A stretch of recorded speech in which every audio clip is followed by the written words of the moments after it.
ngasi numida waram phongkiba tongan tongan manipuri sifongsingdagi amasung thokiba thawdo wathokingdagi maruebi I pausing khongasaraga manipur top channel gi maikaidagi mamna thamjage hanbada intending candidate Brinda Wasaklobugi thoram pangthokre sanana mayung karaga lupana mafel haujikti corruption mayung karaga yuna mafel phenduna leiri yamini लाकदोरिबा तारागनिथोय सुबा general election या school केंद्रदा मेरेप ओइना थुलक लिबि Thounaojam Brinda universal mothers organisation UMO अमसुम all Manipur Dalit development association सौगटपग लोइनना इमा तंफा वंगमलोनगी सनागी संगाइद वसकलौबगी थरमसी लंबोय खोनांखोंदा लेबा UMO गी मयाय लोइसंगना पांगथोखरे थौरा मधुर सरुक याखिबा डेवलपमेंट समाज की यमिनी लेमन हाय मणिपुर हाइबा लमदमसी सनाना मयुंग कारगा लुपाना मफेल ओइबा लमदमनी हाइनरिबने दुबो हौजिकती लमदमसी करप्शना मयुंग कारगा ड्रगना मफेल फेनबा इरमदा मोइरे मणिपुर करप्शना हाबगा लोइनना ड्रग चाबा ललोनबा न पुमथान थाले अदुना हौजिक लैदिबा MLA मिनिस्टर सिंह मरुम कोनबी सनदुना लैबिरगनो करप्शन तौबीरगनो थमोय सिंबिरो मिखल केंद्र अमदिगी अनि अनि थोकलगा मारायबक येंगजसनु तरा कुनमुक थोकलगा अकाबना ऐगी मिगी हायरगा अतैनि येंगदबसी तोपिरो लेबाक्सी यामना वारे माना हाय रेडियो द टीवी द अखंग अहि कयानदी ngang sakli asigumba akhang ahi mayam asi punsilaga lamdam asidagi corruption mayai kaba chinjak yu thingna bohona biyo हौजिकसु कयामा योली अखोइना हाइरुरगदी ओनसिलाई इमा इबेल सिंह सेल पाइब नते करप्शन तौब नते इजा इशु कनना बोहनरकपने अदुना असुम्ब थीबदा अकीब लेते हौजिकती इमा इबेल सिंह राजनीतिदा लोइना ओनख्रे लोइनना अखोइना हंदकी मिखल असिदा मतिक चाबा नुपी कैंडिडेट ब्रिंदा थगसी ब्रिंदा लेबा की दमकनी हायरबदी सीब कीदना लाखिबने हौजिकसु लैरिबा लमसिंग सेल पाइबसिंगना लोइना लैसिन कीबदगी लाइरबा अखोइगी लेफम लेरक्त्रे अदुना लाकदरिबा मिखल असिदा केंद्र अमममदगी मी अनि अनिदमक थोपिरौ तरामुक थोलकलगा अमा अनि हेलगा कारगा अइना बोट कारबनी हाइदुना हन्ना येंगदबा तौबिगनो मसी तौरीब मखैदी लेबा असि सेम्बा सुग्या यारोय करप्शन थादोपियो हाखि मैरा पाइबी इमा इबेल सिंगदा अपील तौरदुना मागना हाय मैरा पाइबी दी मैरा पाइबी ओइबी ममादी ममा ओइबियु अखोइना मैरा पाइदिबसी सही निफुरम सुरे मैरा पाइबी सिंगना मागी मागी कन्नब होनबदी होनजसनो इलेक्शन गी खना हनगे खना हलोय अखोइगी खुतलै अखोइ यामना वारे लमदमसिदा नुपी कयामा मिहाथीना हात्ख्रे अदुबु कनागुम्बा नुपी अमतना मसिगुम्बा तौबु यारोय हाइना सोंथुरकपगी हाइना हंगलदुना लमदमसिदा हौरिबा मनामसिंग हिदाक कानबगी मरमदा अखंग अहिसिंगना nganglibasi अखोइ खंगदब नति अदुबु हौजिक अदुगुम्बा हिदाक कानरबा पम्बिदी लाइरदुना फौ थानबा मफम फाव लेरक्त्रे मसिदा अखोइना करमना हिंगनी अदुना लेबाकिनी हाइना थोलपिरलिबा अंगम अथौबसिंगना येंगसिनबियु लोइनना करप्शन तोकपिरो इमा इबेल सिंहबु नुक्सिबियु हाकि लाकदोरिबा मिखल असिदा ये स्कूल केंद्रदा मिरे ओइगदोरिबा थनाउजम ओंगबी ब्रिंदाना हाय करिगुम्बा अइना मिखल माइ पाक्तुना केंद्र असिगी मिहुत ओइरबदी ngasi इमा सिंगना एंगोंदा सिनबिरिबा थौदांग खुदिमक लेखा ताहनजर नुपी अमा ओइना लेंगाकपदा अचौबा थौदांग लौनबा होनजगे लेबा असि कांखोंग साइरे लमदमसिदा लेमिनरिबा फुरुप कंग खुदिमक अमत ओइना पुनसिननबा मथौ तारे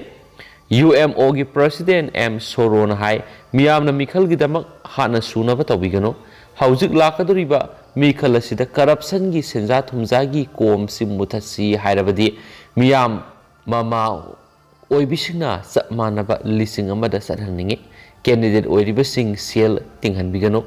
सेल तिंगदना बोट थादसी अखोइना सेल तिंगहलुरबदी हयेंग बोट कारब तुंगना अखोइगी इसा इशू थबक तौहनबा मतमदा लुपा लाख 5 यारक्त्रे करप्शन सि मियामना तंबिबनी अखोइना अखोइगी हक योनथोखिबना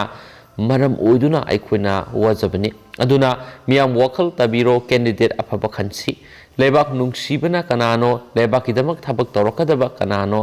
अमसुम मसाबु नुंगसिबना कनानो हाइबसी अखोइना खनसी हंदक्ति इमा ओइबी अखोई मयामना वसक पारई लौरगा लेबाक ngaksaragi haiduna candidate puthokpa sangi aduna kendra sida mireb oigadoriba drug muthat papamba brindabu mama oibi mayamna sogolaga lamdamasidagi drug muthatna bo honarasi karigumba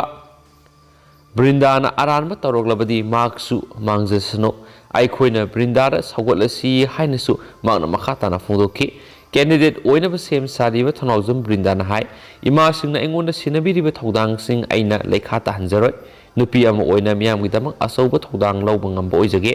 loinana furup kanglup punamak ama amaga nungsinna reminasi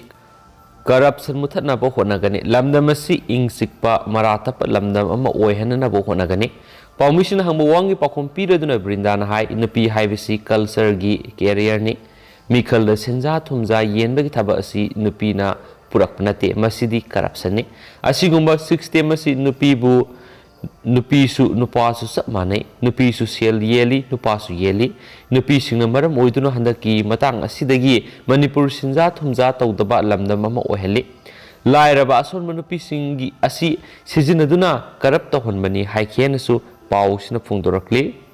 Makhaja tarakpana tentakna mayamna pawsingki thamjage ahingda yumlakta nungmai kapsin biganu lai committee tha asigi kunga nipan amadi kunga mapan gi lonaba ahing pung baroga minute kunthraga marirom taba matamda yairipok yambe makha lekaida AK47 yauna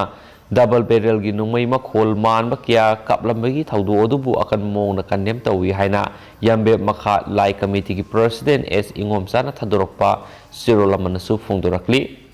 Sirol sinhai ahing athing bada numai kaptuna praja sungbo aki khang nanghanbagi thabasi matungna amuk hana thogan bigano